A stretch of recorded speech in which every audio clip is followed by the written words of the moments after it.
Take a break, so hey, she already know I'm coming. Let's get it. It's lit. Just take a look at the drip. You boys don't get fired in this. Roll a dope, yeah, I'm high as a bitch. Wait, it's lit. Get that little bitch a little tip. Now she wanna suck on the dick. She wanna catch all of the drip, drip, drip. Pull up and I'm loading the clip. New bitch, yeah, stay on my hip. Niggas talking, they not with this shit. Catch a body, you might get hit. But lately been all about drip. New designer, just link it to fit. And I just blew a bag on my bitch. You got clout, but you don't got the drip. You get money, that's some type of myth. I can blind you, bitch, look at the wrist. For that bag, and I might take a risk. Don't get crushed cause you care about a bitch. Pass the Henny, I'm trying to get lit. Tryna get out my body and shit. Fuck around and start bodying shit. Remember nights we was starving and shit. You my brother, I got you, that's it. We can never fall out by the bitch. We was swimming with sharks and them fish. And then fill with them lions and pitch. 40 niggas be lying and shit. Talking money, don't buy their own shit. Baby mothers be buying them shit. You not lit, you depend on the bitch. For the God, man, I'm clever as shit. Still can trap any weather I'm in. Don't me working, I'm making it flip. With a whipping, you might just get sick. Don't be extra, you know we gon' win. Getting money, I've been doing this. Since a youngin', I've been had to drip. Make a movie, not talking a clip. It's lit. Just take a look at the drip. You boys don't get fired in this. Roll a dope, yeah, I'm high as a bitch. Wait, it's lit. Get that little bitch a little tip. Now she wanna suck on the dick. She wanna catch all of the drip, drip, drip.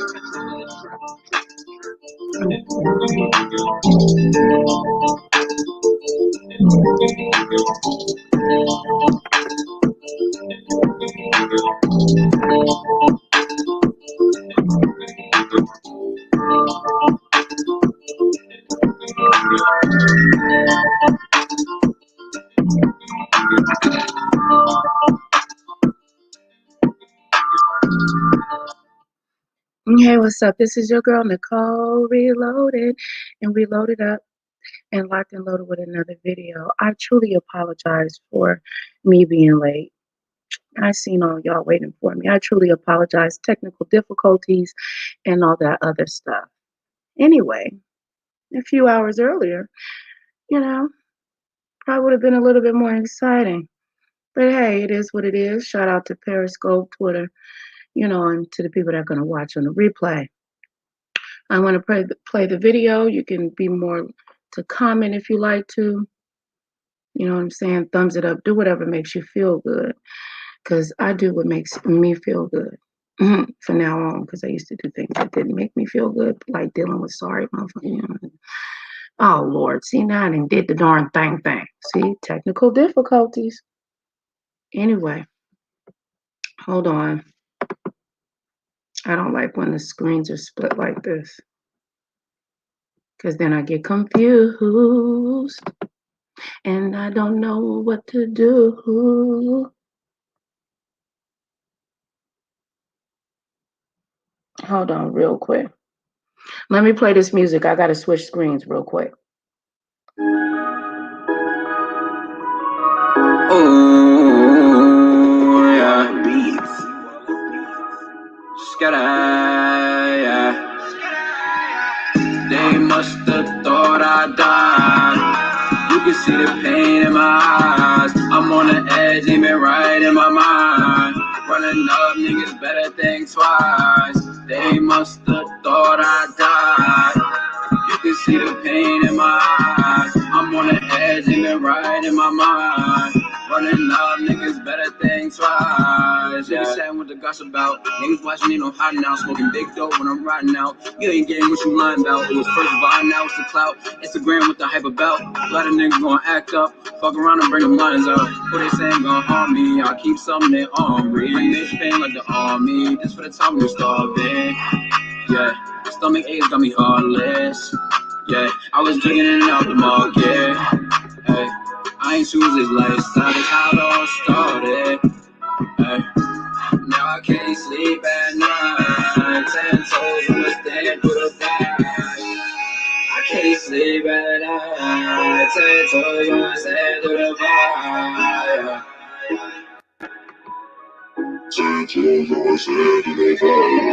They must have thought I died. You can see the pain in my eyes. I'm on the edge, aiming right in my mind. Running up, niggas better think twice. They must have thought I died. You can see the pain in my eyes. I'm on the edge, aiming right in my mind. Running up, niggas better think twice. Yeah.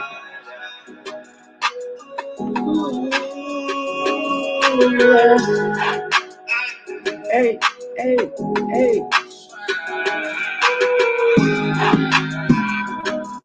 All right, so what y'all, is y'all happy with the 2020 election? Are you happy that Joe Biden is your president? Now, I got a lot of messages that people were unhappy about Joe Biden being the president now. Well, the president-elect, okay? Because if you ask Donald Trump, he said that there was a lot of illegal activities and so on and so forth. So anyway, let's go ahead and get into it. Make sure that you like, share, and subscribe. Don't be stingy. Show the love. It's about unification versus separation. All right, let's get into this.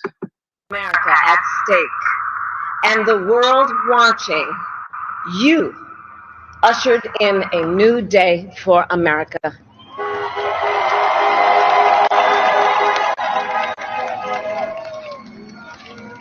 To our campaign staff and volunteers, this extraordinary team, thank you for bringing more people than ever before into the democratic process.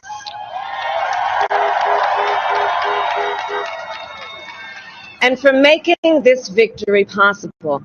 To the poll workers and election officials across our country who have worked tirelessly to make sure every vote is counted, our nation owes you a debt of gratitude.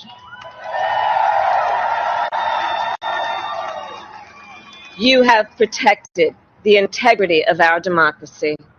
And to the American people who make up our beautiful country, thank you for turning out in record numbers to make your voices heard.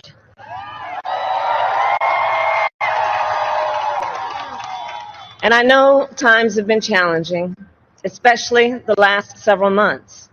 The grief, sorrow, and pain, the worries and the struggles. But we have also witnessed your courage, your resilience, and the generosity of your spirit. For 4 years, you marched and organized for equality and justice, for our lives and for our planet. And then you voted.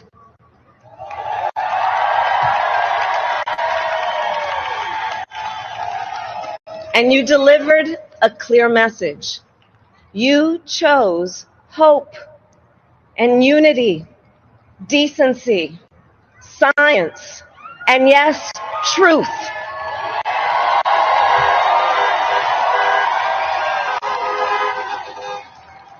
You chose Joe Biden as the next president of the United States of America.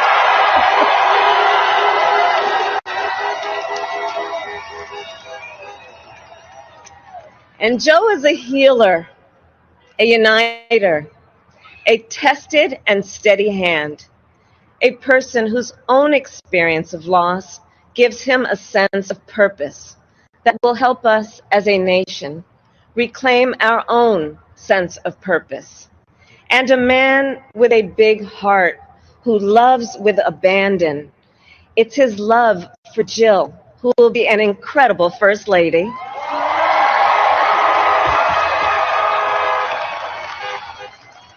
It's his love for Hunter and Ashley and his grandchildren and the entire Biden family.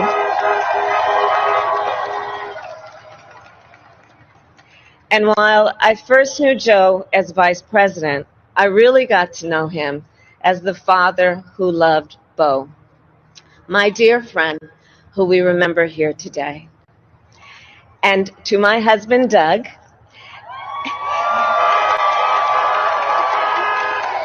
and our children, Cole and Ella, and my sister Maya, and our whole family, I love y'all more than I can ever express.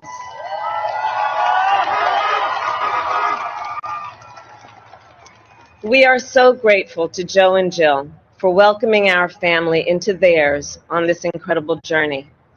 And to the woman most responsible for my presence here today, my mother, Shamala Gopalan Harris, who is always in our hearts. When she came here from India at the age of 19, she maybe didn't quite imagine this moment, but she believed so deeply in an America where a moment like this is possible. And so I am thinking about her and about the generations of women Black women,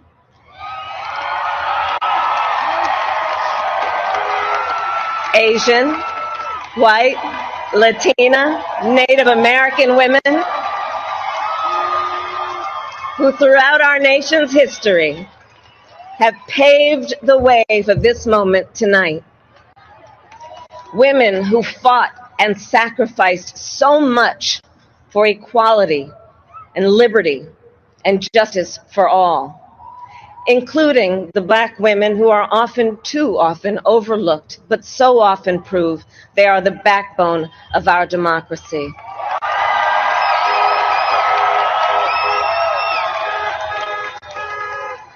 All the women who have worked to secure and protect the right to vote for over a century, 100 years ago with the 19th Amendment, 55 years ago with the Voting Rights Act, and now in 2020 with a new generation of women in our country who cast their ballots and continued the fight for their fundamental right to vote and be heard.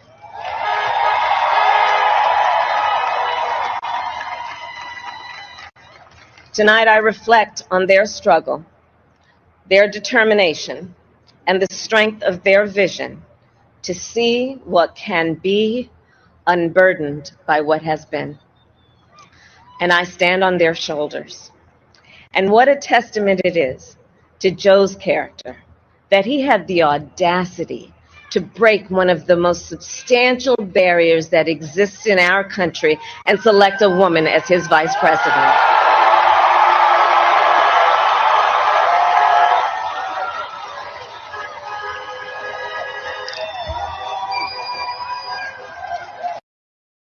But while I may be the first woman in this office, I will not be the last.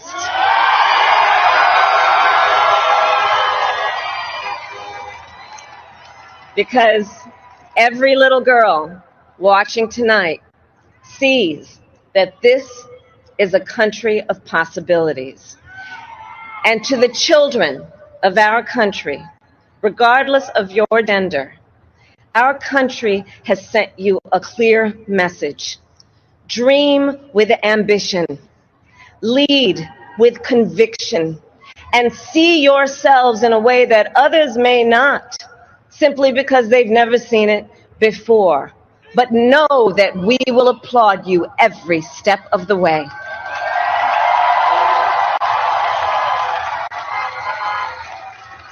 And to the American people, no matter who you voted for, I will strive to be a vice president like Joe was to President Obama, loyal, honest, and prepared, waking up every day thinking of you and your family. Because now is when the real work begins, the hard work, the necessary work, the good work, the essential work to save lives and beat this epidemic, to rebuild our economy so it works for working people, to root out systemic racism in our justice system and society, to combat the climate crisis, to unite our country and heal the soul of our nation.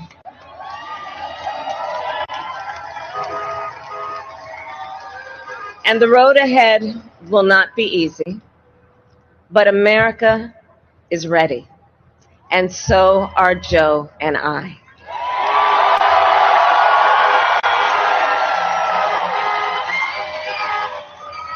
We have elected a president who represents the best in us, a leader the world will respect and our children will look up to, a commander-in-chief who will respect our troops and keep our country safe, and a president for all Americans.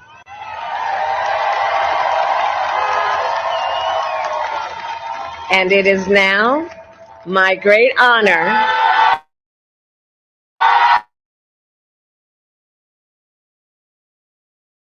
to the United States, Joe Biden.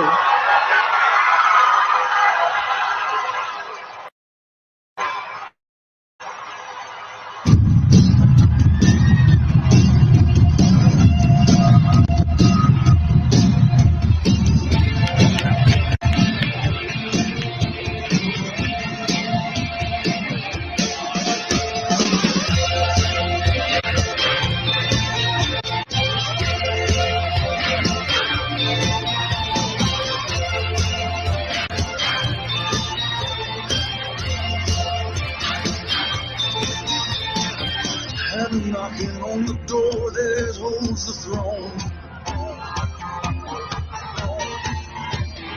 I've been looking for the map that leads me home. They've delivered us a clear victory, a convincing victory, a victory for we the people. We've won with the most votes ever cast on a presidential ticket in the history of the nation. 74 million.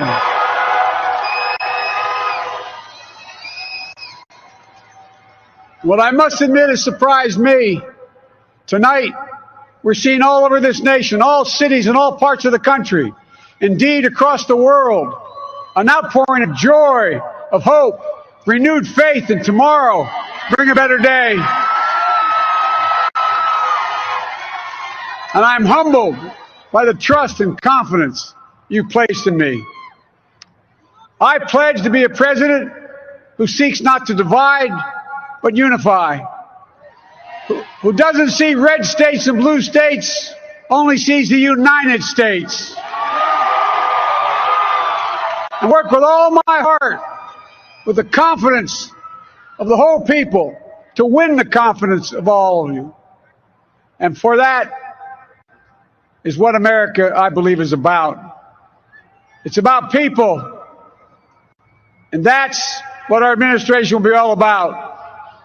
I sought this office to restore the soul of America, to rebuild the backbone of this nation, the middle class, and to make America respected around the world again, and to unite us here at home. It's the honor of my lifetime that so many millions of Americans have voted for that vision. And now the work of making that vision is real. It's a task, the task of our time. Folks, as I said many times before, I'm Jill's husband. And I would not be here without her love and tireless support of Jill and my son Hunter and Ashley, my daughter, and all our grandchildren and their spouses and all our family. They're my heart. Jill's a mom, a military mom, an educator. And she has dedicated her life to education. But teaching isn't just what she does, it's who she is. For American educators, this is a great day for y'all. You're going to have one of your own in the White House. And Jill's going to make a great first lady. I'm so proud of her.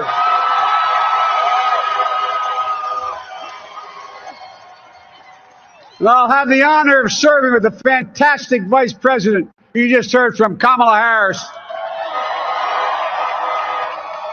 who makes history as the first woman, first black woman, the first woman from South Asian descent, the first daughter of an immigrant ever elected in this country. Don't tell me it's not possible in the United States. It's long overdue.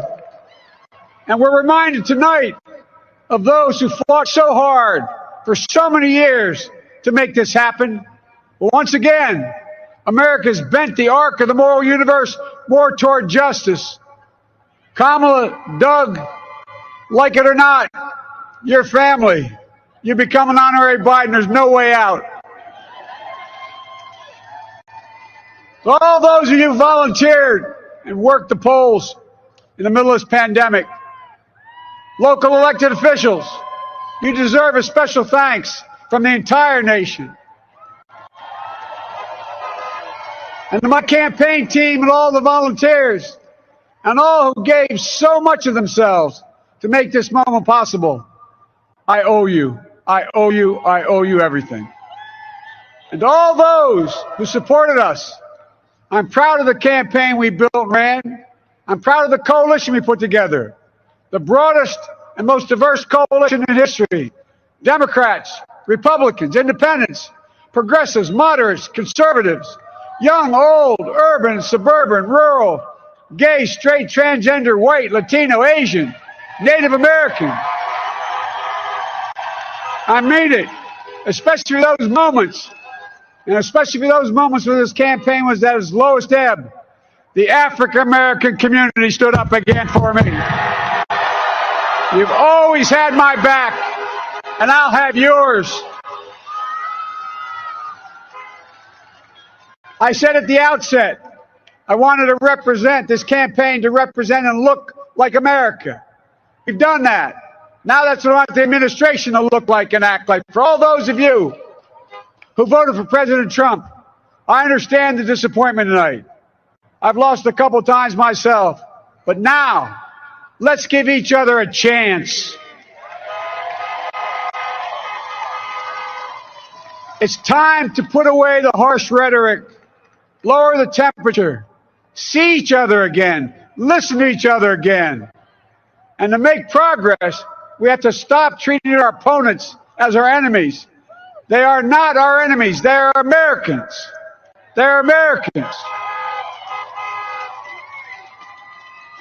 The Bible tells us, to everything there's a season, a time to build, a time to reap, and a time to sow, and a time to heal. This is the time to heal in America.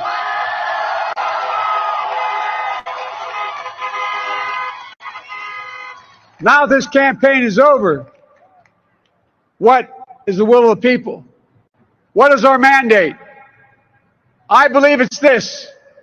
Americans have called upon us to marshal the forces of decency, the forces of fairness, to marshal the forces of science and the forces of hope in the great battles of our time. The battle to control the virus, the battle to build prosperity, the battle to secure your family's health care, the battle to achieve racial justice and root out systemic racism in this country, and the battle to save our planet by getting climate under control, the battle to restore decency, defend democracy, and give everybody in this country a fair shot. That's all they're asking for, a fair shot. Folks, our work begins with getting COVID under control. We cannot repair the economy, restore our vitality, or relish life's most precious moments, hugging our grandchildren, our children, our birthdays, weddings, graduations, all the moments that matter most to us, until we get it under control. On Monday, I will name a group of leading scientists and experts as transition advisors to help take the Biden-Harris COVID plan and convert it into an action blueprint that will start on January the 20th, 2021. That plan will be built on bedrock science. It will be constructed out of compassion, empathy, and concern. I will spare no effort, none, or any commitment to turn around this pandemic. Folks, I'm a proud Democrat, but I will govern as an American president. I'll work as hard for those who didn't vote for me as those who did. Let this grim era of demonization in America begin to end here and now.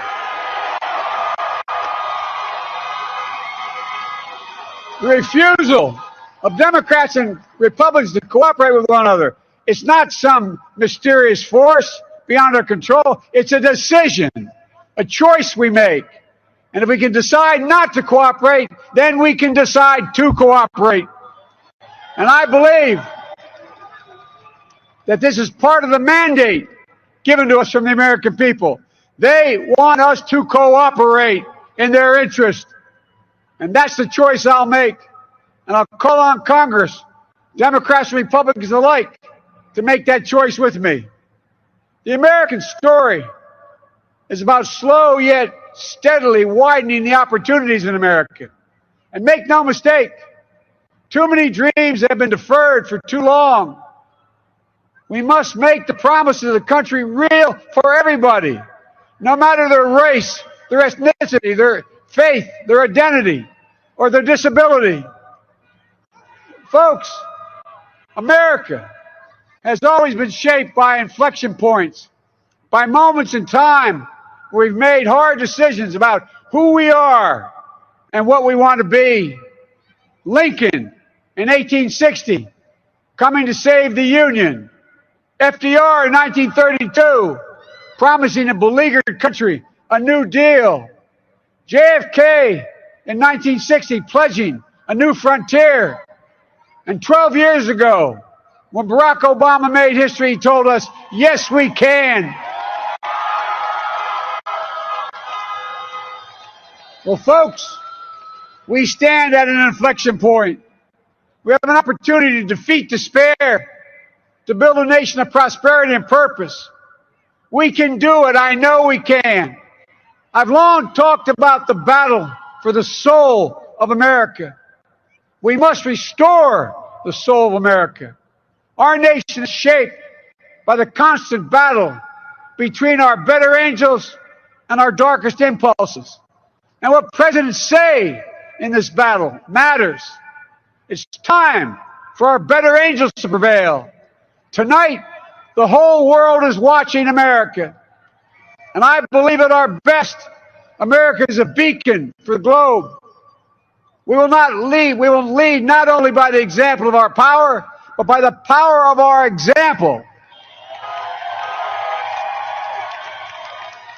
I've always believed, many of you heard me say it, I've always believed we can define America in one word: possibilities. That in America, everyone should be given an opportunity to go as far as their dreams and God-given ability will take them. You see, I believe in the possibilities of this country. We're always looking ahead to an America that's freer and more just, ahead to an America that creates jobs with dignity and respect, ahead of America that cures diseases like cancer and Alzheimer's, ahead to an America that never leaves anyone behind, ahead of America that never gives up, never gives in. This is a great nation. It's always been a bad bet to bet against America. We're good people. This is the United States of America, and there's never been anything we've been not able to do when we've done it together. Folks, in the last days of the campaign, I began thinking about a hymn that means a lot to me and my family, particularly my deceased son, Bo. It captures the faith that sustains me and which I believe sustains America. And I hope it can provide some comfort and solace the 230,000 Americans who've lost a loved one to this terrible virus this year. My heart goes out to each and every one of you. Hopefully this hymn gives you solace as well. It goes like this: and he will raise you up on eagle's wings, bear you on the breath of dawn, and make you to shine like the sun, and hold you in the palm of his hand. And now together, on eagle's wings, we embark on the work that God and history have called upon us to do, with full hearts and steady hands, with faith in America and in each other, with love of country, a thirst for justice. Let us be the nation that we know we can be, a nation united, a nation strengthened, a nation healed. The United States of America, ladies and gentlemen, there's never been anything we've tried we've not been able to do. So remember, as our grandpapa used to say when I walked out of his home when I was a kid up in Scranton, he said, "Joey, keep the faith." And our grandmother, when she was alive, she yelled, "No, Joey, spread it. Spread the faith. God love you all. May God bless America, and may God protect our troops." Thank you, thank you, thank you.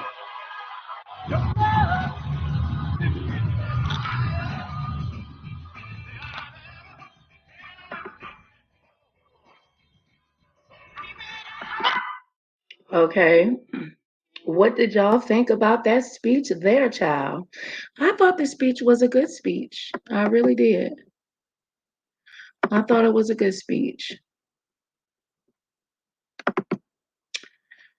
bringing the Heavenly Father back to the White House.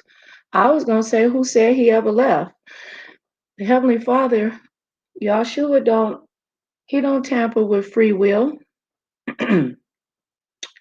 We're not robots. If we go out and we make mistakes and bust our head, then it just is what it is. But the Heavenly Father will give you favor and protect you against your own self. A lot of times we are our own worst enemies.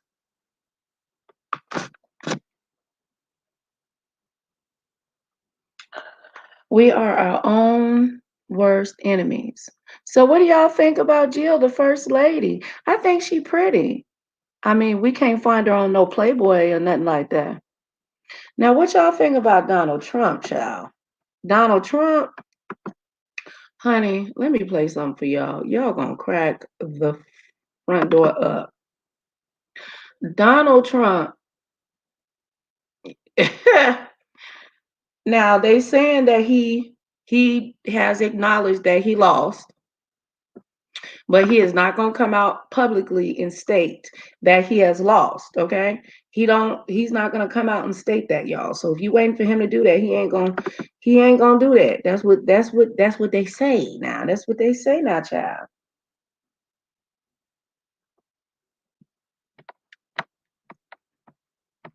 Now we don't know now. What did they put, child? Donald Trump said he not playing with you people. You think Joe Biden your president? No, he is not. He's not your president elect. He is none of those things. You have to wait until every single vote is counted. Now, what I want to know, do y'all think there's been voter fraud? I mean, with all of those votes and everything out there, shout out to Periscope, my Twitter watchers. I truly appreciate it. Come on out from out in them bushes. Ain't nobody gonna do nothing to you now. What you scared for? I don't bite. Unless you want me to. I mean, you have to be a man though. I mean, no tea, no shade, but you know, I like dick. But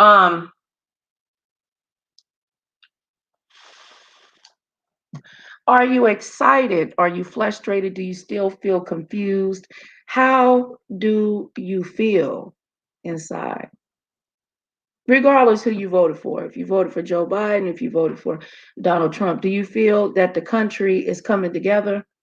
It was very emotional to see this sea of different nationalities, just human beings coming together of all different walks of life.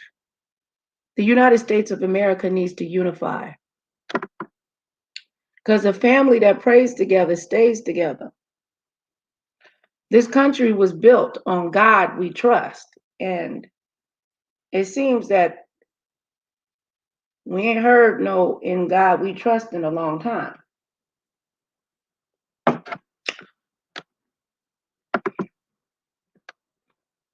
Well, let's look at the fireworks in the background, I guess, child.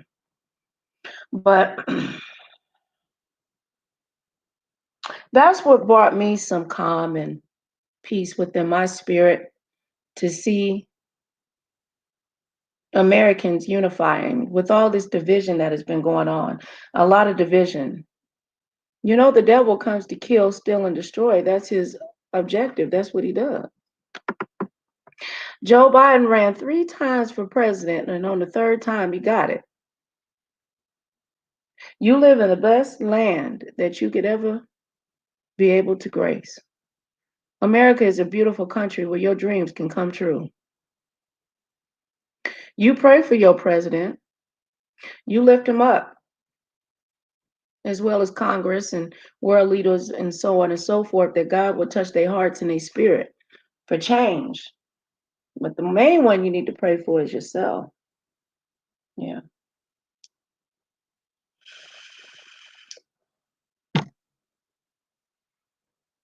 You're listening to your girl, Nicole Reloaded. We locked and loaded with another video. Make sure that you like, share, and subscribe and all that good You know, when Joe Biden talks about his son, that man kept working. it's probably what gets him through. I can't imagine losing a child. And Donald Trump didn't try, was dragging him for his son.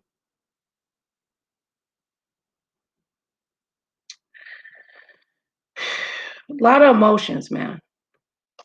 Some people were stating that they don't feel that Kamala Harris is an African American woman fully due to the fact that she is,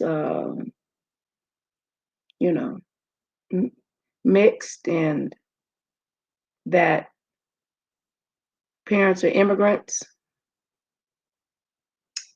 They were hoping that both of the parents were African American and from America, but hey, it is what it is. But I can respect that. I respect people's feelings and their emotions and how they feel about things. I ain't no hater. I'm a participator. You know what I mean? If I don't know how you feel, I mean, we can't work through things and discuss things,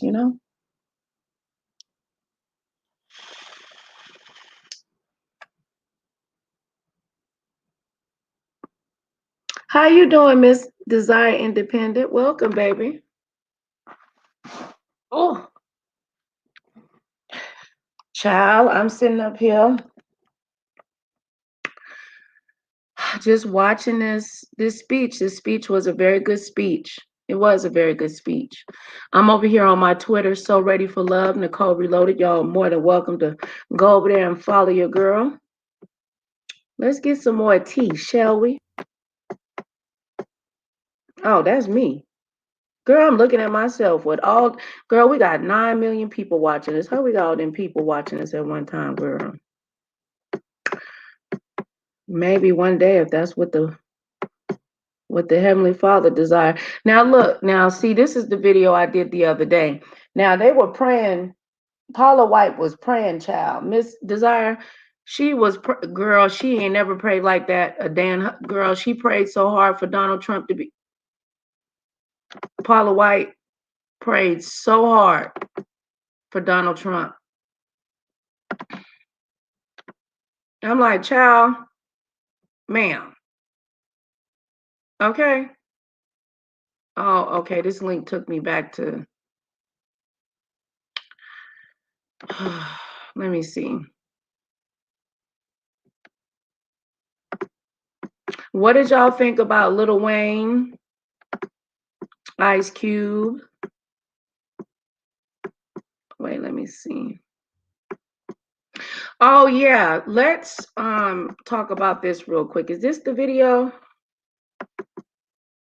It keeps clicking me out. It's taking me out instead of playing it right here.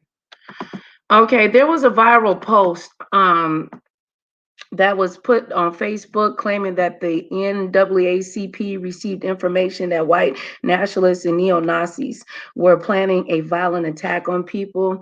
And let me play that real quick. If you can just bear with me, Miss Desire Independent, it's me and you, child, girl. We got other people, though. They over there on Periscope. They quiet, child. But welcome, beautiful, welcome. Let me stop this and share this real quick. Okay, hold on. We go to the audio. You gotta be patient, though. They're saying that it's a fraud, that it was a hoax to incite fear into the American people. Some call Balarkey. They say Balarkey. Now, the phone line number is down there scrolling across the screen. You're more than welcome. And if you want to play with my link, you can come on too, but don't use any profanity now.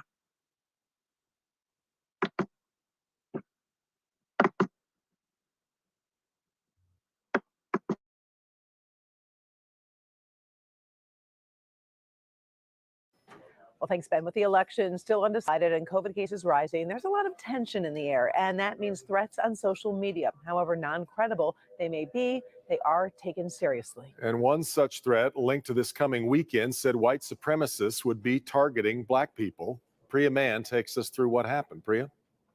To some people, this fake social media message looked legit at first glance. It started gaining traction online, even catching the attention of law enforcement. But the NAACP says it did not share this message and has not received any credible threats.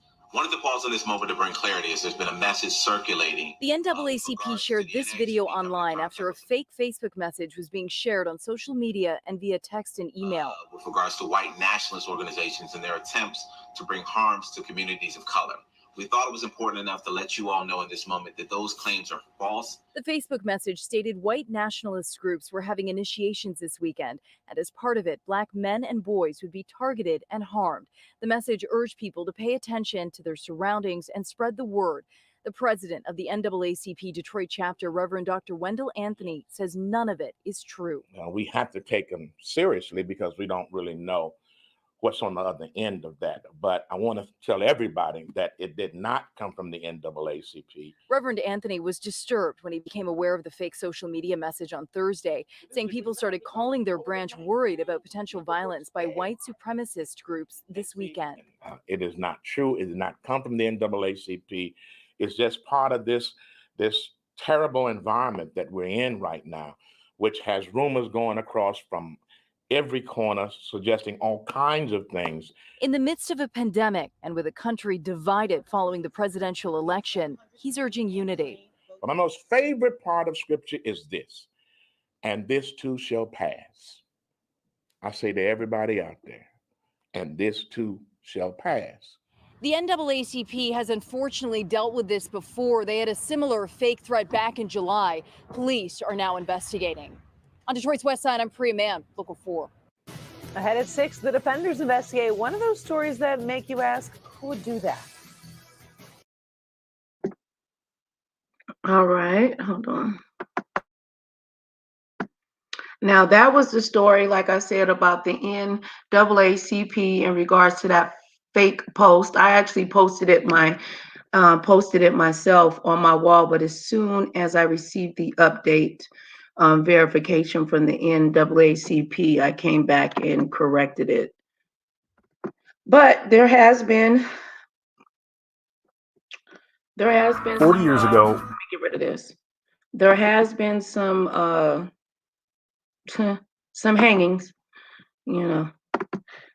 So I don't know. Maybe the threat didn't come to the NAACP. Maybe it was dropped somewhere else. Anyway, I want y'all to see Paula White. This was my rendition of it, though. Paula White, child. Let me make it a little bigger.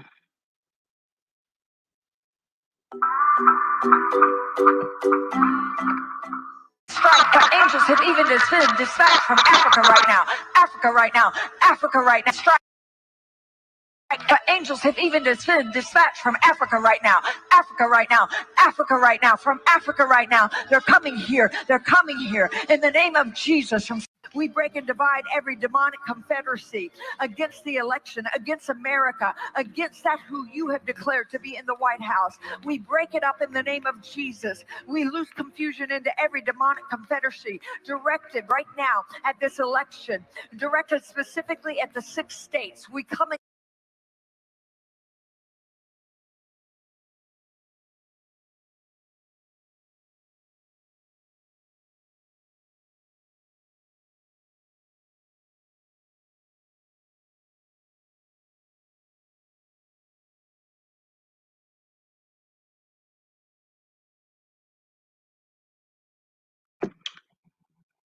against people that are working at high levels right now with demonic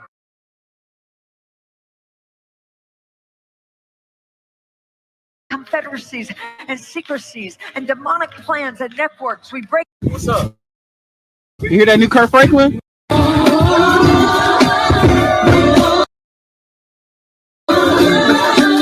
You want a revolution?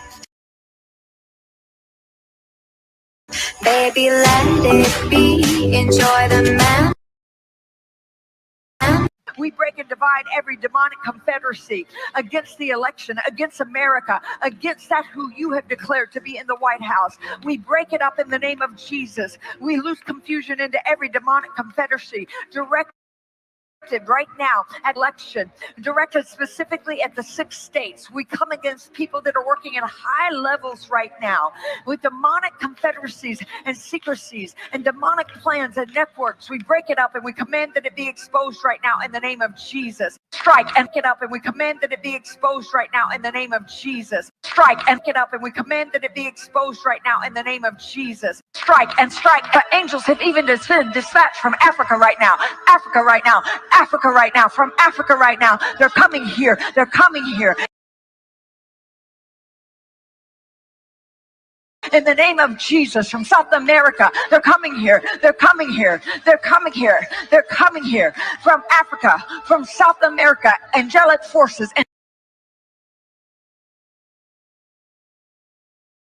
Angelic reinforcement, angelic reinforcement, angelic reinforcement. Pika hata anda ata ora bata rata anda eke manda rasata. For I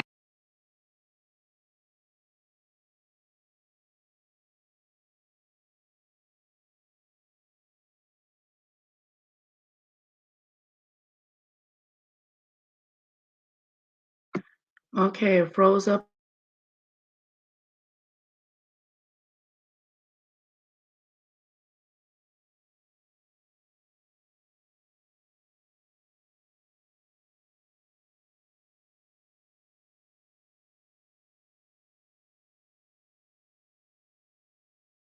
hear the sound of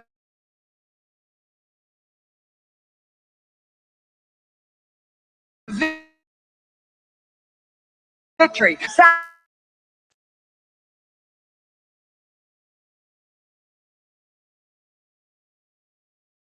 Sound of victory.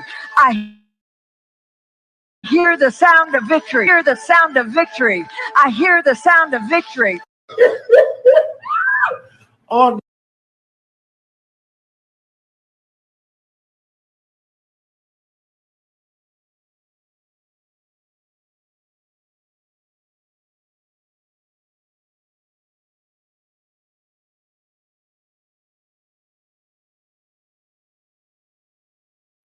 It froze up on me, y'all.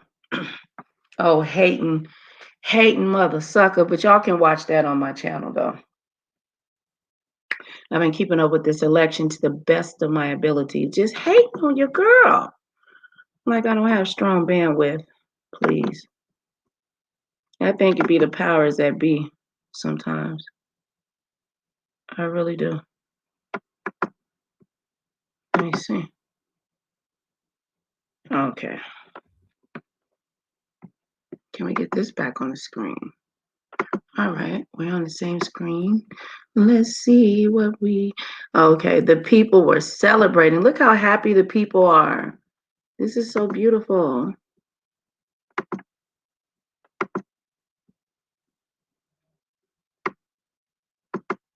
Oh, they ain't playing no damn music.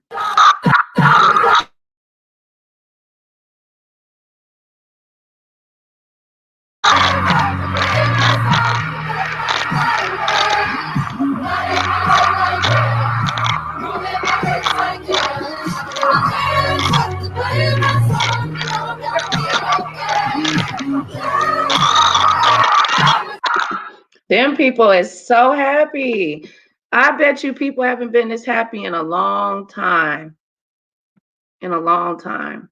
I pray that, Lord, that God gives Joe Biden the strength that he needs to lead this country. It says many progressive groups and leaders are focusing their... Wait, let me make sure I got myself on mute. Okay. It says many progressive groups and leaders are focusing their attention on President-elect Joe Biden, executive branch appointments with the intense urgency, viewing their positions as gatekeepers in effect for vast numbers of policy.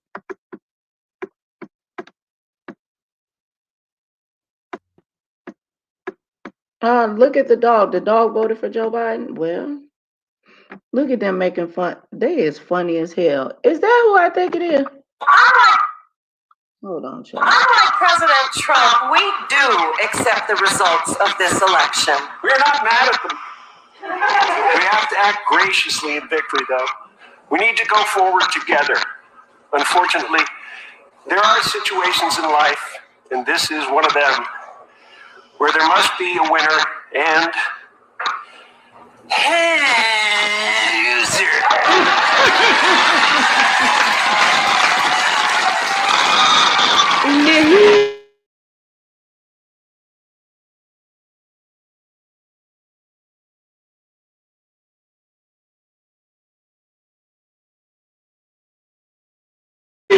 Unlike President Trump, we do accept the results of this election. We're not mad at them.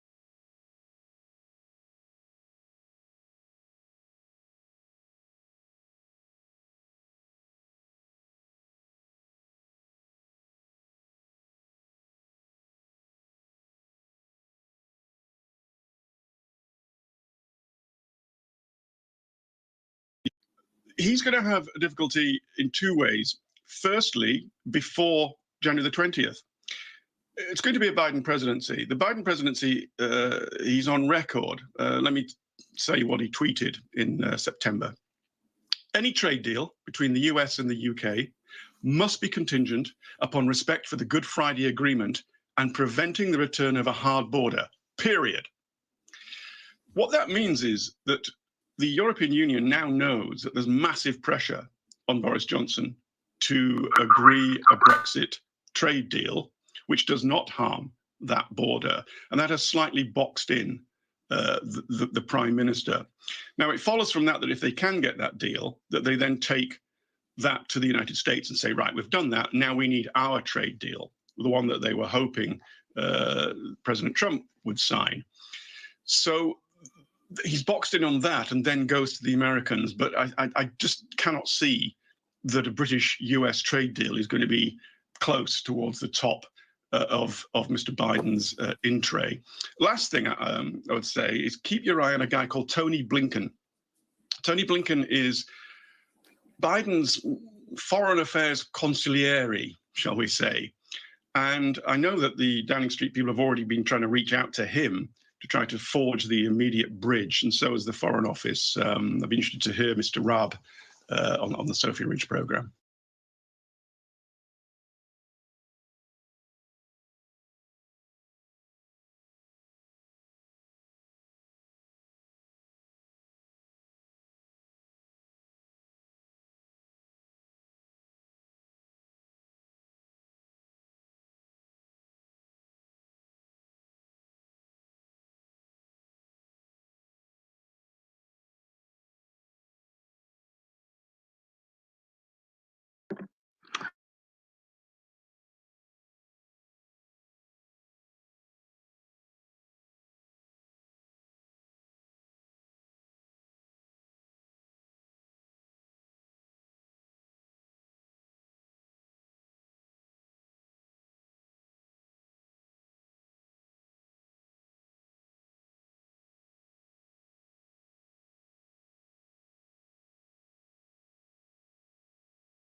I was talking to myself this whole time. Hi, Viper Sniper.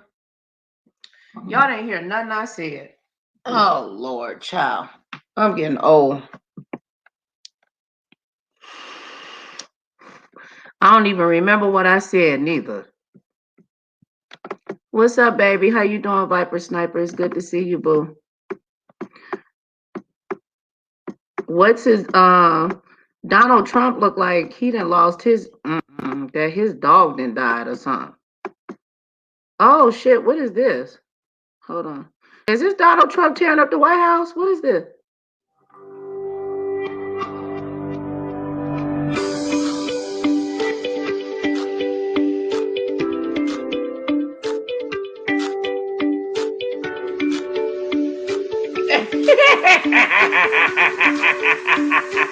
They so out of line. Wait, oh, this is on TikTok. Somebody did put this together. Child, they is so shady.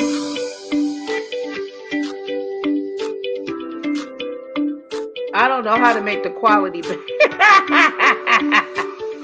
I guess Donald Trump gonna tear it up. Lord. Kamala Harris came out to Mary J. Blige. She came out to Mary J. Blige and Beyonce. I said, okay, she a black woman. She listened to Mary J. Blige. Some don't think that she a black woman. I don't know. What is that? Is this a who's the? Oh, they mad. Why are you kicking that? Stop. Yeah, then.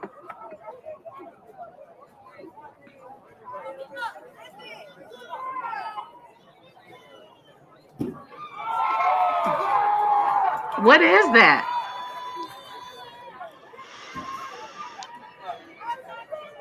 I can't see what it is. Is that Biden or what?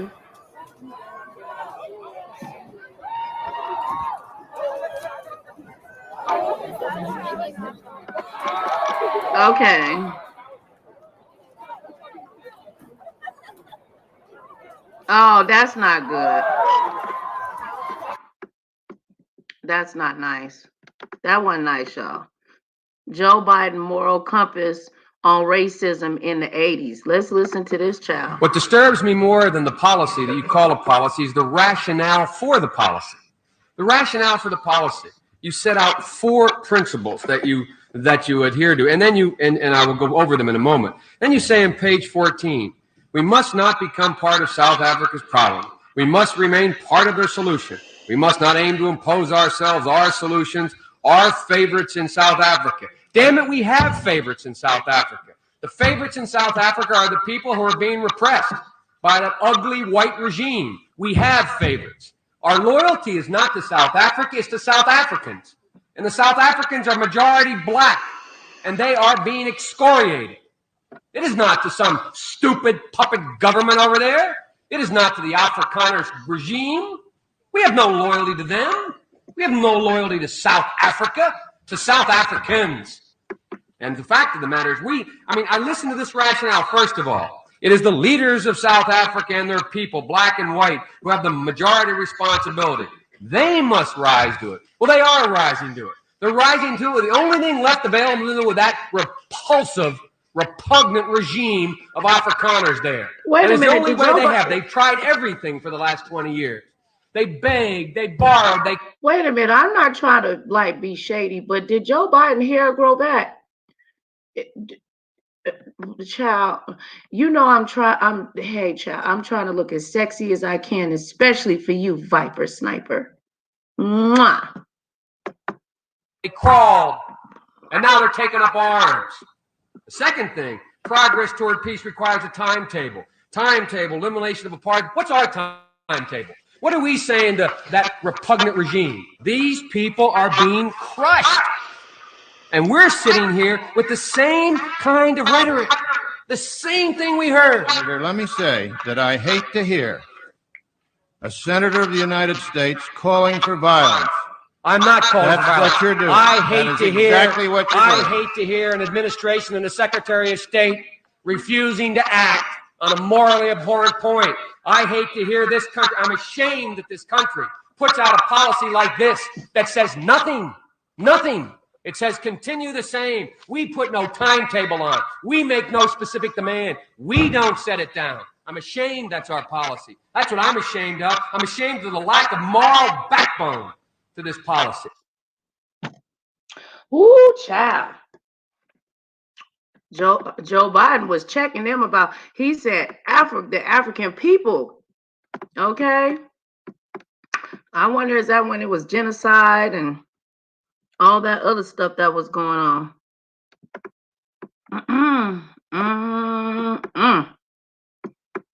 You know, Twitter will pull up all kinds of stuff.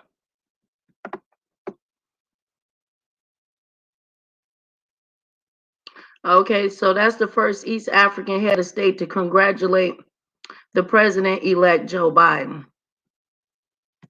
I wonder, was that the one that was selling saying that if you, I don't know, I think he said if you rub some special liquor on you or something, you won't get the COVID. I wonder, is that dude?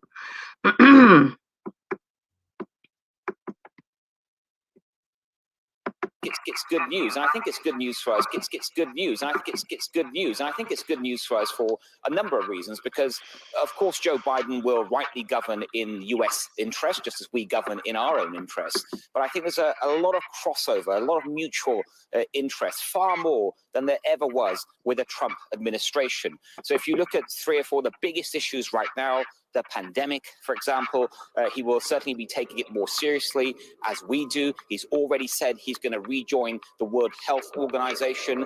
We'll be chairing the G7 next year, for example. That means we can work on a global recovery plan with a man in the White House that is a multilateralist, understands the need for international combined action. When it comes to trade, Joe Biden believes in free trade. Donald Trump was a protectionist. And then also, for example, when it comes to climate change, we'll be hosting the world's largest, a seriously important climate change conference next year. We'll be chairing that. And right now, we will, with the new leader of the White House, we will have someone who will want to work with us to bring about change. Okay, so that was Sky News. Well, it seems like the world leaders want to work with Joe Biden. A lot of them came out and showed a lot of love. I was like, darn, Joe Biden lost his hair. A lot of men lose their hair, though, when they, especially in politics, I'm sure. Wonder what he said. He probably said, no, let me stop. What did he say? Ab ki baar Trump sarkar. I don't know what he said. I'll probably get my channel flagged. He could have said, fuck. He could have said, fuck you, motherfucker, child. Look at Donald Trump. Look at Donald Trump. It said the photo. Wait. President Donald Trump watches from the motorcade as he returns to the White House in Washington after playing golf following joyous celebrations that erupted in Washington on Saturday after Joe Biden was declared the winner. Oh, he does not look happy. He does not look happy at all. One Day Viper Sniper. Okay, we already watched that. Ooh, child. I didn't get the beginning of it. Let's see what they say. After the state of Pennsylvania, his home state, put him over the top today. Joe Biden will be the 46th president of the United States, and that is the scene right now at the Chase Center in Wilmington, Delaware, where Joe Biden will appear along with the vice president-elect Kamala Harris. Our Mary Bruce is there, and Mary, we're seeing that celebration erupt as it did in some streets, the streets of so many American cities today. In some ways, though, it's a very unusual sight for Joe Biden, an actual campaign rally. It is something that we didn't really get to see much, if at all, during this campaign. This is victory speech meets tailgate, George. We've never seen something quite like this, a celebration like this in a parking lot. But these supporters have been here for hours, hundreds of them lined up with their cars. They are celebrating, they are dancing. People here are having a very good time. And Joe Biden will be able to enjoy a crowd in a way that he hasn't really throughout this entire campaign. This is a moment that Joe Biden has been thinking of, working towards for 3 decades. But in many ways, the speech that we are going to hear from him tonight will sound very familiar, hitting on those same themes that we have heard on the campaign trail and throughout his many decades of service. It's just that tonight he will be delivering it as the president-elect. He is going to talk about the need for reconciliation. He ran, of course, as the candidate who can heal this country, lead the nation forward out of what he has described as the darkness of the Trump administration. And tonight, that healing, that work begins right now. And that is why you are going to hear Joe Biden tonight, likely not only talking to his supporters here and to the record-breaking number of people who backed him across this country, but also to the more than 70 million voters who supported President Trump, George. You see those supporters in mass, because Joe Biden was all through this campaign modeling the behavior he expected from Americans in the grip of this pandemic right now. Not masking the joy, though, David Muir, and that's what we're really seeing tonight that has been missing from the campaign trail so much this year, pure joy.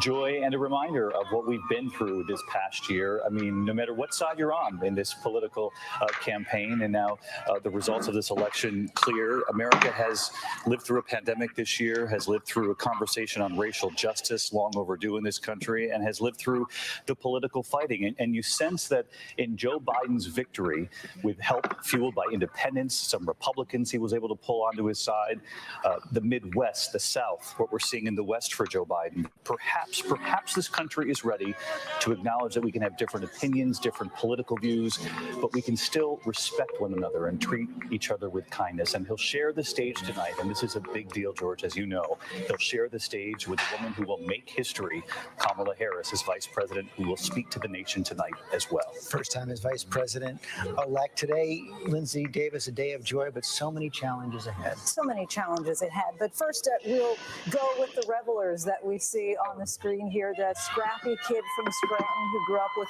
a bit of a stutter, set to become the next president, and that's what set this jubilation really in cities across the country. Global leaders started sending their congratulations. The mayor of Paris tweeted, "Welcome back, America." The mayor of London, it's time to get back to building bridges, not walls. And yet, as you say, there's so much still to sort out moving forward. Again, there was more than 70 million Americans who voted for President Trump. So how does the country unify the pandemic, the economy, and control of the Senate, which still hangs in the balance? Lindsay Davis, thanks very much. John Carl, our chief White House correspondent. There are some things, some reminders that the era we are in is not past. President Trump back on Twitter tonight, not accepting the results of this election, making more false claims. Not at all, George. Usually at a moment like this, you expect the losing candidate to make a phone call to the president-elect to give a concession speech that would come in advance of a victory speech. There's been no phone call from the president. There's been no hint of success of conceding this race. He is very much disputing it. He's actually on Twitter claiming that he not just won this election, but he won by a lot.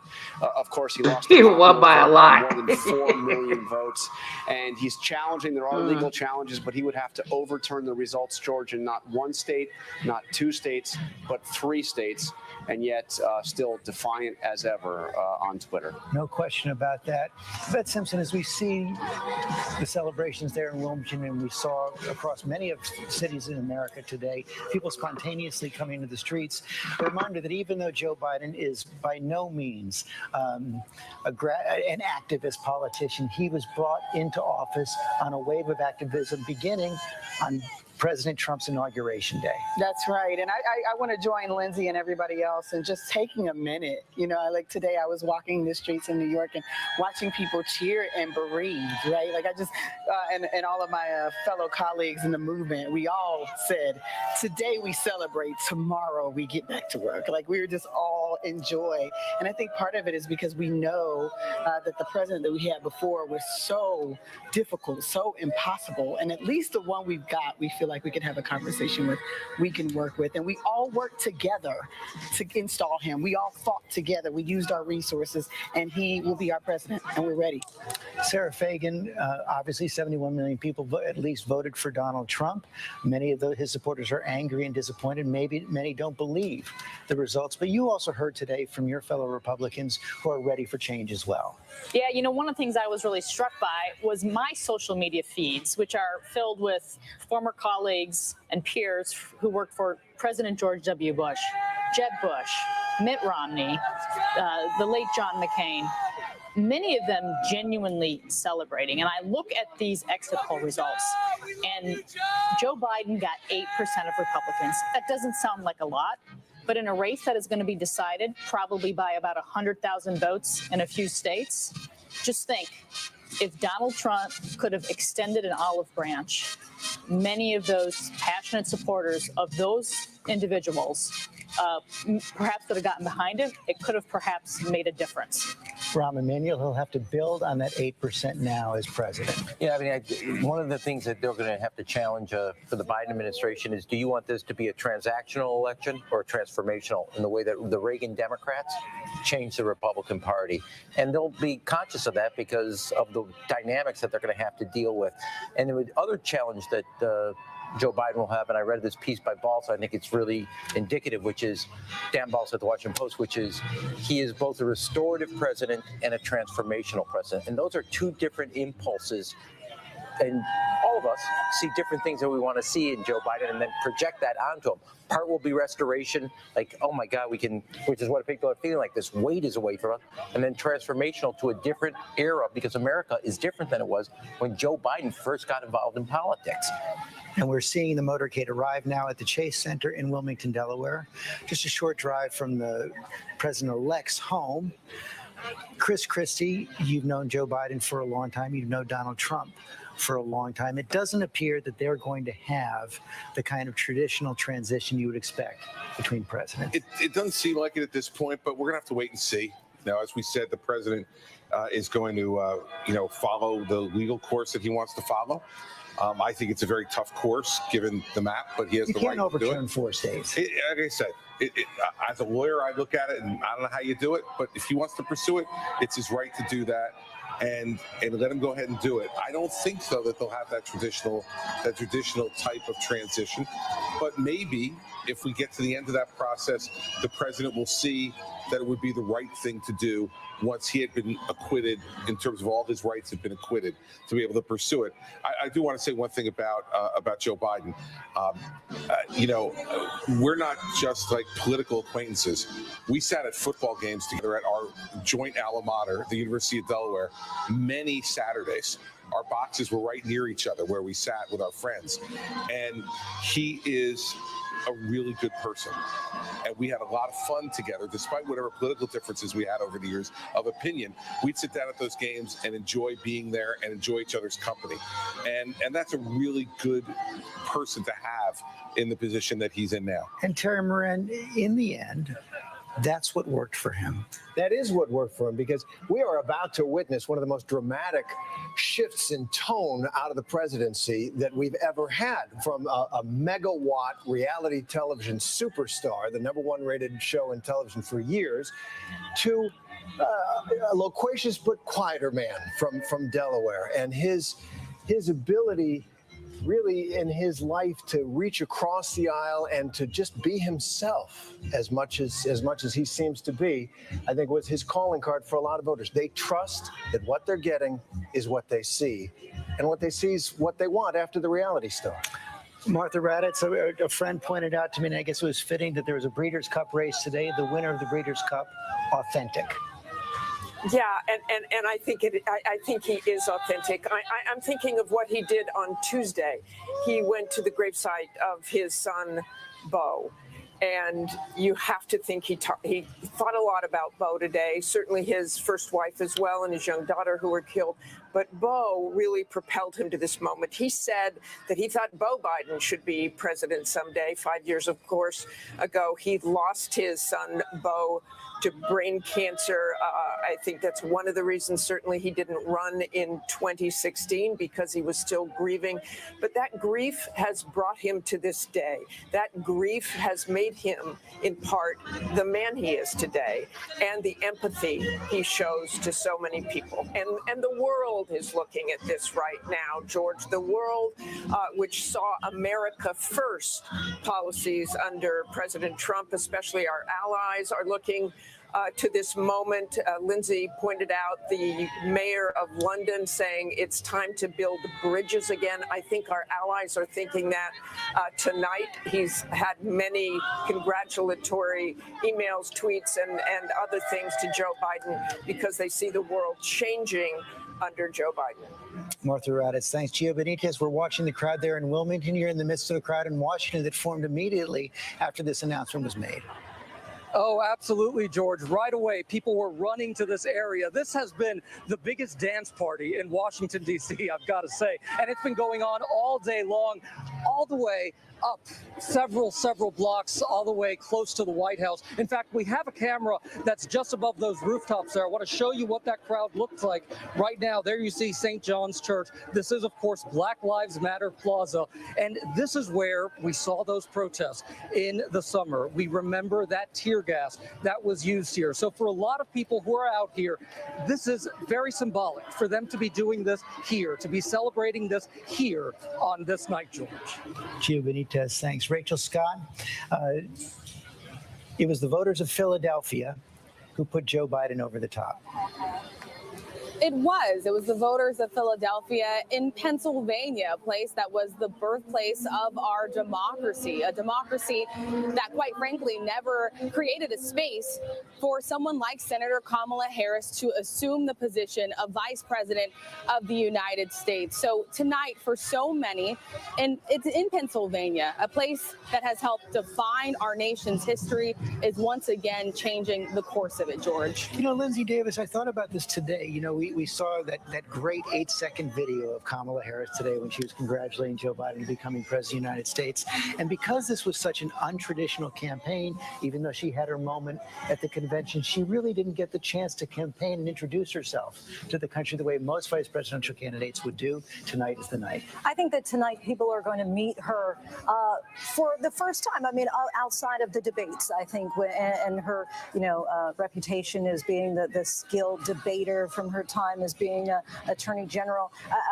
Again, during her time in the Senate when she was asking those questions during some of the hearings. So I think that people beyond that still need to kind of get a sense of who she tried to reintroduce herself as during the convention as Kamala, right? And then the softer side, and we kind of got to know her through her sister and her stepdaughter and her niece as well. And so I'm very interested to hear what she has to say tonight. Let's show that video from this afternoon. We did it. We did it, Joe. You're going to be the next president of the United States. Byron Pitts, she was speaking to the two. Place of our democracy, a democracy. Byron Pitts, and because this was such an untraditional campaign, even though she had her moment at the convention, she really didn't get the chance to campaign and introduce herself to the country the way most vice presidential candidates would do. Tonight is the night. I think that tonight people are going to meet her for the first time. I mean, outside. Andrew Hamer one. Can flag. Imagine. As during the convention is. For the first time, I mean, outside of the debates, I think, and her, reputation as being the skilled debater from her time as being Attorney General. Again, during her time in the Senate when she was asking those questions during some of the hearings. So I think that people beyond that still need to kind of get a sense of who she tried to reintroduce herself as during the convention as Kamala, right? And then the softer side, and we kind of got to know her through her sister and her stepdaughter and her niece as well. And so I'm very interested to hear what she has to say tonight. Let's show that video from this afternoon. We did it. We did it, Joe. You're going to be the next president of the United States. Byron Pitts, she was speaking to the two of them, but that we is bigger than Joe Biden and Kamala Harris. Oh, George, without question, it is. I mean, when I looking at Kamala Harris and listening to her, I can see and I can hear Shirley Chisholm. She was the first black woman to run for president in this country in 1974. And George, she once said, if they don't give us a seat at the table, bring a folding chair. And so I think of all the women of color who brought their own folding chairs over the years to create this moment for Kamala Harris. Women like Harriet Tubman, women like Fannie Lou Hamer. Fannie Lou Hamer once said, never forget where you came from and always praise the bridges that carried you over. And I'd imagine tonight when Kamala Harris speaks, she will speak of some of the bridges who carried her to this moment. And just look at these images. This is football season, right? This looks like Friday night in America after your favorite team just won the state championship. And how wonderful for our nation in this divided time to have a night like this where people seem joyous, at least for an evening. Mayor Drees, you're right in the middle of it. George, I can tell you what also strikes me about this crowd, and we've been walking around a little bit here tonight, is the diversity of this crowd. And you speak about, what this moment means for women and for young girls. And there are a lot of them here tonight. Seeing so many young women, little girls, little black and brown girls wearing their Kamala Harris, Joe Biden t-shirts, waving those American flags. And for the first time tonight, they will be able to look up at that stage and see someone who looks like them. What a powerful moment for everyone in this country, regardless of politics. And it is just so striking in the midst of this pandemic. As someone who has covered every twist and turn of this campaign, it is a little surreal to be at what feels very much like a campaign rally just because we haven't seen this. Joe Biden has been extremely cautious throughout this entire campaign to only hold relatively small, socially distanced events. They are trying their best to make sure this is socially distanced. You can see, though, the crowd there is starting to fill in a little bit. Everyone, though, in those masks, following the guidelines as much as they can. It is just a moment. It is a moment for Kamala Harris and for Joe Biden to be able to look out and see a throng of supporters in a way that they really haven't been able to see throughout this entire campaign, George. This is a moment, too, for historically black colleges and universities. Kamala Harris, a graduate of Howard University. Faith Abubi is there. Yeah, it's quiet here right now, but the sense of pride on this campus, this HBCU's historically black college right now, is indescribable. This is a university that was established in a time where black people did not have access to education in the civil rights era and the Jim Crow era. And now you have an alumni from this university heading to the second highest office in the land. The group was here earlier on campus. They were gathered here, her sorority sisters. They've helped her campaign along this entire time. They've donated to her campaign, organized efforts to get people to the polling places. And right now at this university, they released a statement saying that a new dawn has broken on campus and that Kamala Harris has swung the Howard hammer and shattered that glass ceiling that is now in pieces and can never be put back together. There are a lot of young black kids here, young black men and women on this campus who are proud of what she has achieved. We talked to several of them this evening, and they are proud to watch her walk into the White House, not as a slave. How does this make you feel? I'm going to pause it right here. How does it make you feel? How does Kamala, I was really excited when Kamala Harris, first came out. And then when I did some research about her, found out about the crime bill and some things like that, I was frustrated with her. And then I did more research in regards to, her background and her heritage and so on and so forth. And I think I got, in my feelings, which I suggested to everybody to get into your feelings. A lot of African American people, when we vote based on emotions more than facts. There was just some things, but look, hey, she is our vice president. She's going to be, and I'm going to respect her and give her her just due diligence, and people do change over time. So that's what I have to say. I don't know how y'all feel, but, I just wanted to stop it right there and say that. You're listening to your girl, Nicole Reloaded. We're locked and loaded with another video. Make sure that you like, share, subscribe, and all that good for your girl. But in the second highest office in this nation. Faith Abubi, thanks very much. I want to bring in Pierre Thomas as well. Pierre, you cover the Justice Department, Chief Justice Correspondent. There was so much concern among Homeland Security and the FBI in the days leading to this. Viper says she brown. At least for tonight, at least right now, that's not what we're seeing. Washington is full of joy tonight. I saw so many honking horns as I came in, George. It was quite remarkable seeing people having joy in the streets, even in the Black Lives Matter Plaza, where there was so much tension and unrest this summer. And as you look at the joy, we also know that Biden and Harris will face enormous challenges in the days ahead. African Americans will be wanting some accountability. Right now in this country, we've seen that African Americans in some jurisdictions are 5 to 10 times more likely to be arrested, often pulled over at a rate double their white counterparts. So as the joy recedes tonight, there's a lot of work ahead, George. Yvette Simpson, this was a difficult issue for Joe Biden to straddle in the campaign. He grew up in a different time, and his record on criminal justice issues was often a cause of concern in the Black community. And he didn't quite get that right until the end. I remember he was doing a town hall with you, and it was for the first time he ever acknowledged that maybe his action in 1994 with the crime bill wasn't the best thing, and that maybe it wasn't the right thing. And so I hope he gets it right. I think he will. I think with Kamala Harris with him, I think they're going to get it right. She didn't get it right neither. Terry earlier, the fact but that I don't the know. Obama administration brought folks from Ferguson into the White House and started to build actually the beginnings of this work. And so my hope is that he will pick that up.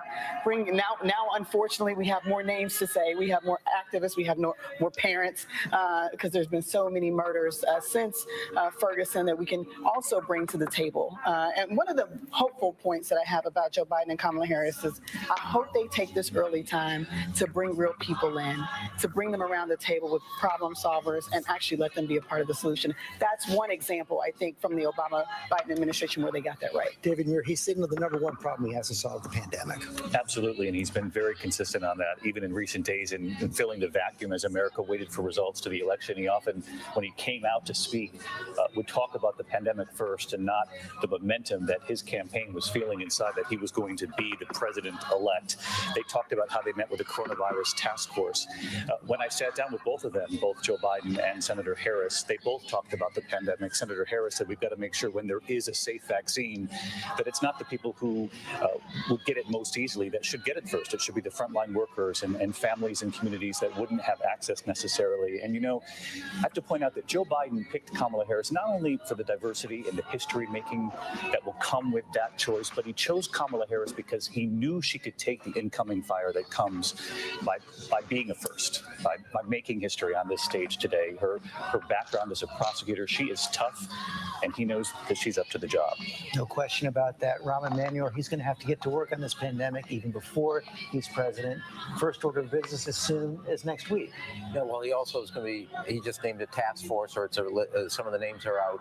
I mean, first of all, you got to think that getting the pandemic, both the public health side, the vaccine, etc., organized is the first domino of a series of things. You can't get to the economy, you can't get to other pieces until you get your hands around a problem that's now totally raging out of control. And they're going to be doing this in a very kind of... I'm really, really shocked that our country does not have some form of bearings on this COVID. I mean, it was created in a lab. I mean, it is morphed from like SARS and let me be quiet. Succinct manner of going at each one of these things. But the first and foremost, and I'm remembered of this story when I worked with doing the transition, President Bush helped us by just kicking the auto industry crisis out 7 to 8 weeks, allowed us to get the stimulus in place, the task force in place, so we could have a plan in place. But the first domino of any piece, and it's dependent on this, is getting basically your arms around, which is today it's at 120,000 new cases a day. We're now, used to be 40,000, 35,000. It is now tripled in just a month. And getting your hand around that and putting this back in the back. Child, when I go to the store, I be so paranoid. I be thinking my arm's gonna fall off by the wayside. Somebody call for, if I call for, my my child cough, I'll be like, back up. Wait, oh, you're my child. It's just scary. A lot of people have passed away due to, COVID, man. It's real. My dad just had to get tested for that, man.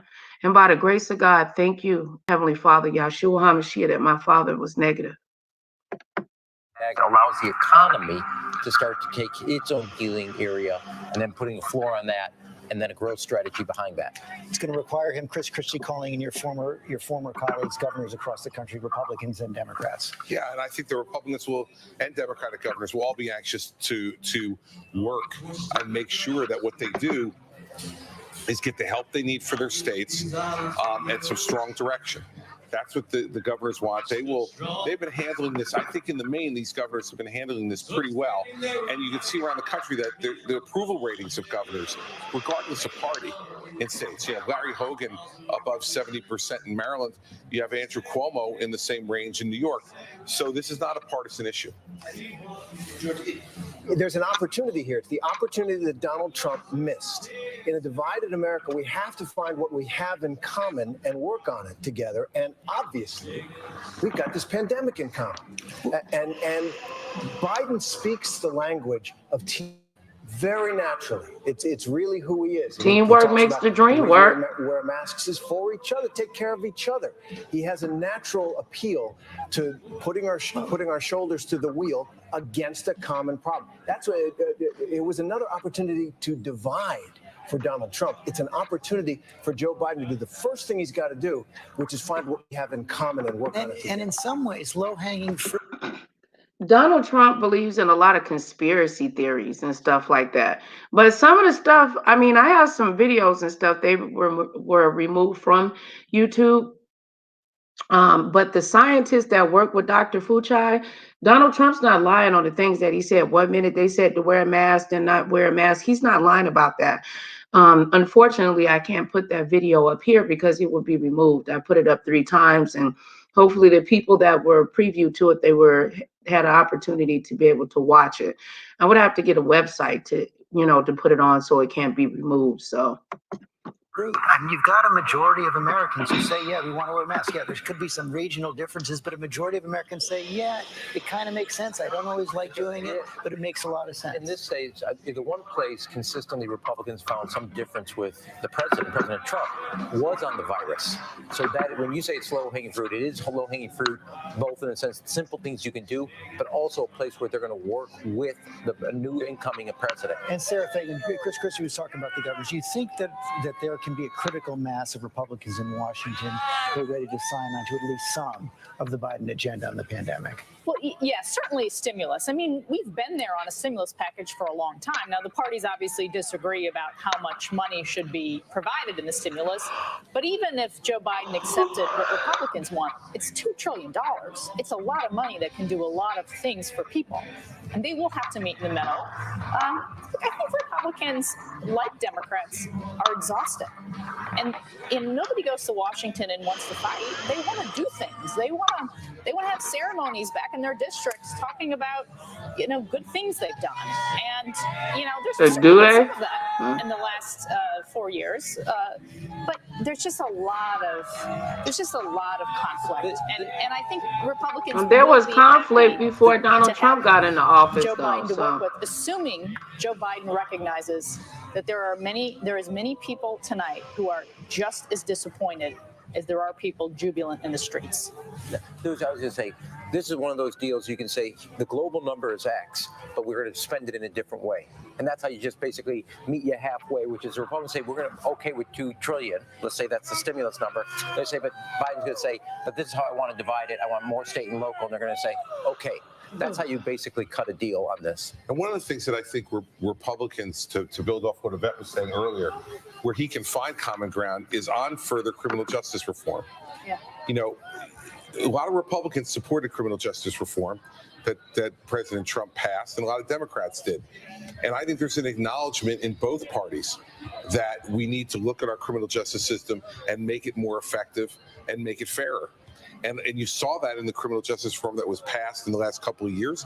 And I think it's another area where, Republicans and Democrats can come together because they already have. And they've seen some of the positive results from that. I think, Martha Raddatz, if that happens in Washington, perhaps a lot of it behind the scenes, all the exhaustion Americans have felt over the last few years will go away because they don't have to pay attention to everything that's going on every single minute of the day in Washington. That's right. And it is exhausting. It's exhausting for the country. It's certainly exhausting for us. You know, tonight, George, I actually walked down to the White House as well to sort of see what that was like down there. But it prompted me to call some people in Texas, in a very Trump town, Honey Grove, Texas, and talk to Carl Wild there, who was a former Trump supporter. And he said it's just very quiet there. People are accepting it. They're not really listening to what Donald Trump is saying and not saying. In other words, conceding. But he said, you know, this is democracy at work. It is democracy at work, and that's what we're seeing. And hopefully the next few years won't be quite as exhausting. Here she comes, Vice President-elect Kamala Harris.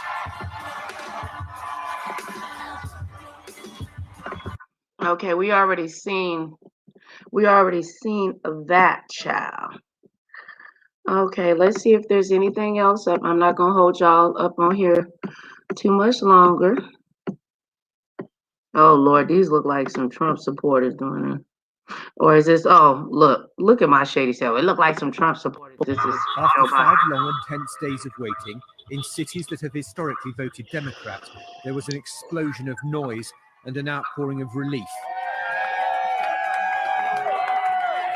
That 1, Donald Trump had been defeated, and that 2, Joe Biden had been elected. And the emotions were probably in that order. They're celebrating as though their team has just won the World Cup. Cloud 9. Yes, Simply like it feels Cloud 9. cleaner. We cried 4 years ago. We went out on our rooftops and screamed in shame for our country, and now we're screaming in joy. Just listen to Washington's soundtrack today.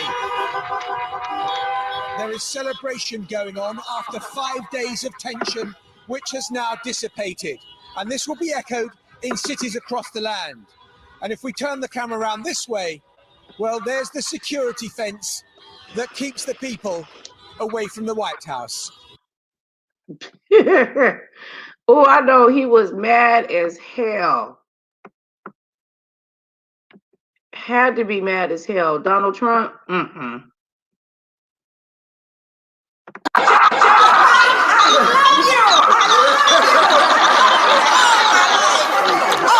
God bless you. God love You. Oh, my goodness. Well, let's get a picture here. Where did it go? Oh, it's here somewhere. Oh my God. She's so nervous. I know I got it somewhere because I hear it in my ear. Oh, there it is. No. Oh gosh. Okay, set it up. Okay. Take your time. Oh, this is beautiful. I think I messed up already. No, take your time. Don't worry about it. Go to your camera, mama. Okay, you ready? You ready? All right. Come on. Let's do this. Congress is taking our picture. Good deal right here. Oh my goodness. Thank you so much. There you go. Thank you. Thank you. Oh. Thank you. Oh, I'm not going to sleep tonight. Oh my goodness. Thank you. Go get him. You're right. We got to get that idiot out of office.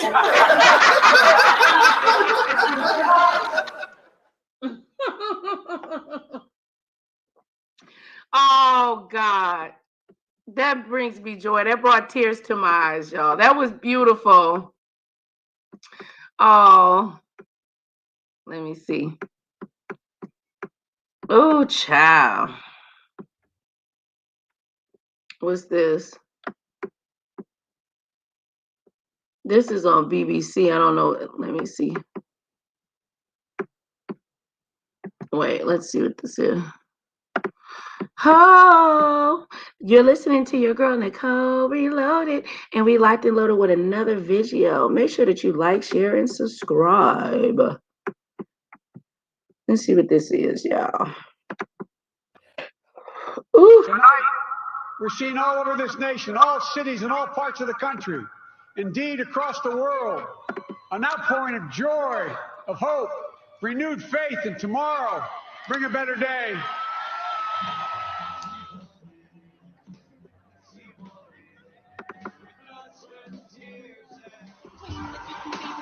Okay, they playing music. You got to go. And you delivered a clear message. Wait, hold on. You chose hope and unity, decency, science, and yes, truth.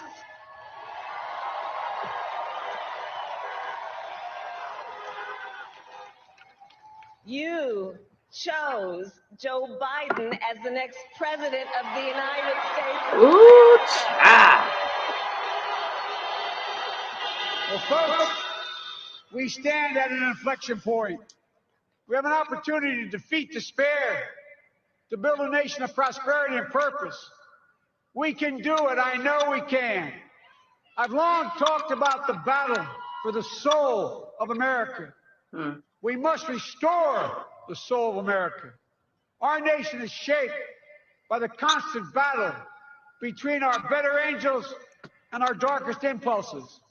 And what presidents say in this battle matters. It's time for our better angels to prevail. Tonight, the whole world is watching America. That's right. And I believe at our best, America is a beacon for the globe. And especially for those moments when this campaign was at its lowest ebb, the African-American community stood up again for me. Black people! You've always had my back, and I'll have yours. People! No, let me stop. For all those of you who voted for President Trump, I understand the disappointment tonight.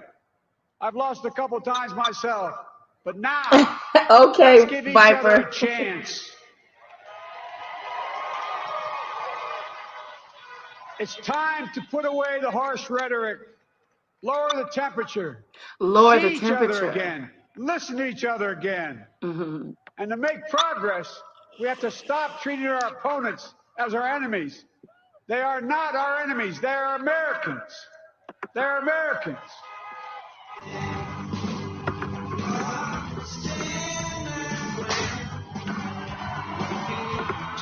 I would have ducked. I'm like, they shooting? Oh, that's fireworks.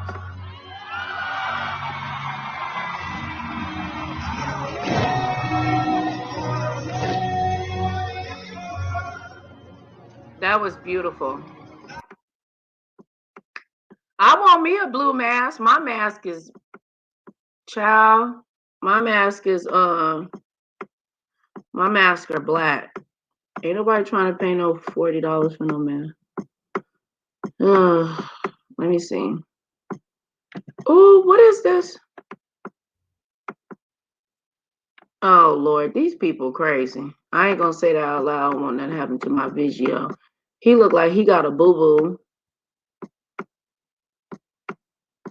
I was glad that Donald Trump had mentioned people, acknowledged people with disabilities. I don't recall too many presidents or anything like president-elects mentioning people of disabilities because there are many of them. Let me see. I think we went down the line. Down the line. We went down the line. Down the line. Thank you, Viper Sniper. Thank you, T-Love. Thank you, Periscope. I love you guys. Y'all need to start leaving comments, Periscopes. Y'all be watching, but I need y'all to say something. I need y'all to talk to me so I can know who you are.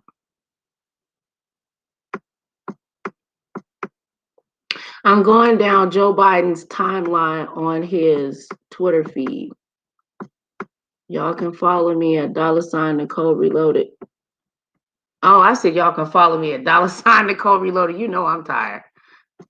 Child, what's this? Y'all know I'm nosy. What's this? Oh, they probably getting some prayer or something. I ain't going on there. Not that I'm against prayer. Of course, I'm for prayer.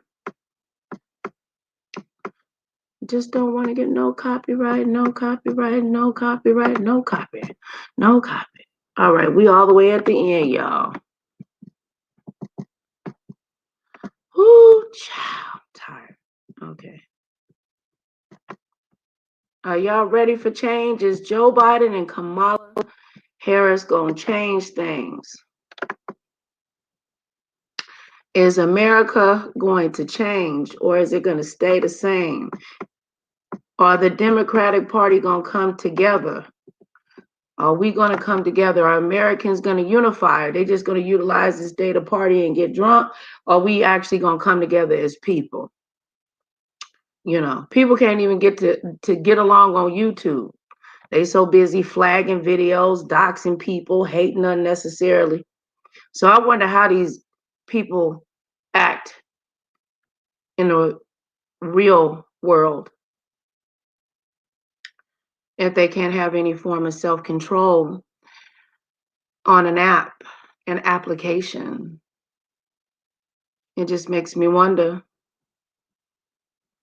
what would you do if you ran out a pair of shoes? Would you get up and walk out on me? Hey, Queen. Girl, you have done it again, constantly raising the bar for us all and doing it flawlessly. I'd say I'm surprised, but I know who you are. I've seen it up close and personal. Girl, you make me so proud, and I love you.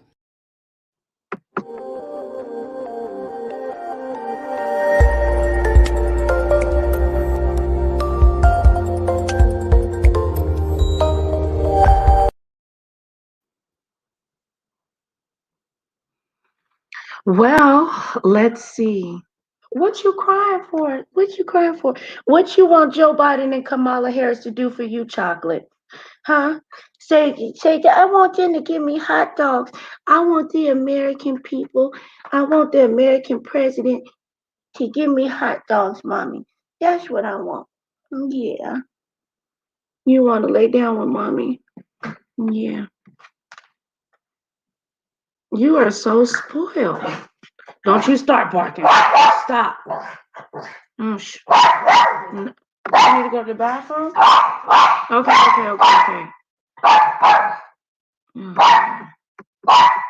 Okay. Hey. I'm the mama. Oh, Lord. I gotta let her out, y'all. I'm gonna have to create something. Let me let her out. Stupid dog.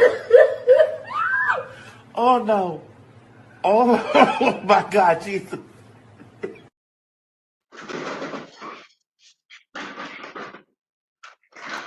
Oh.